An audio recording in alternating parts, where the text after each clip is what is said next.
Язык культуры, история, духовные ценности и национальные традиции – это основа основ, и внимание к ним должно быть пристальное. Только так человек может развиваться, сохранять свою самобытность. В России 2015 год объявлен годом литературы. Эту идею изначально озвучил президент страны Владимир Путин. Данная программа должна помочь в стимулировании интереса граждан к чтению. В Национальной библиотеке имени Джамалдина Яндиева открыта обширная книжная выставка под названием «Книга на все времена».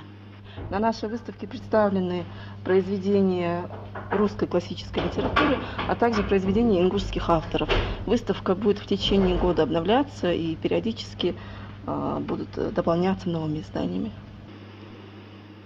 Здесь можно найти интересные и познавательные работы литературоведов и критиков, сборники стихов, рассказы и многое другое. Как рассказала Фатима Бекова, основной контингент посетителей читального зала – это молодежь, хотя нередко приходят люди преклонного возраста.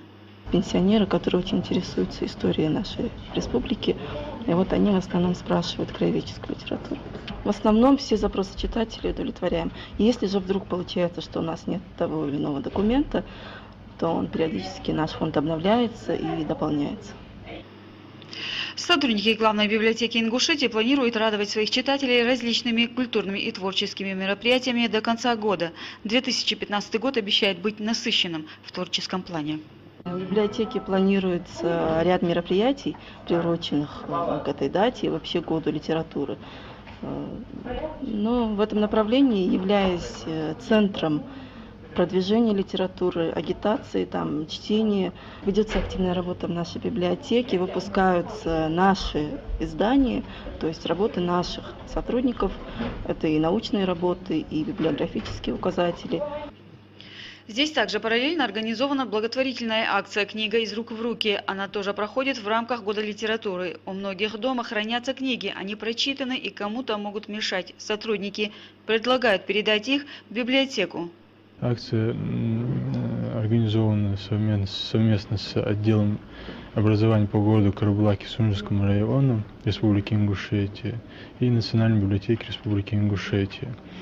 Данная акция, основной задачей данной акции является повышение престижа чтения, укрепление, то есть пополнение фонда Национальной библиотеки и в конечном счете организации буккроссинга. Эта акция стартовала 19 января и продлится до 12 числа следующего месяца. Книги принимаются с 10 часов до 17, кроме выходных. Если кто-то по каким-либо причинам не сможет прийти в библиотеку, но есть что подарить, можно позвонить и оставить свой адрес. В обговоренный заранее день сотрудники Национальной библиотеки приедут к вам сами. Фатима Катиева, Мадина Марзиева, Ахмед Исмурзиев, Вести Ингушетии.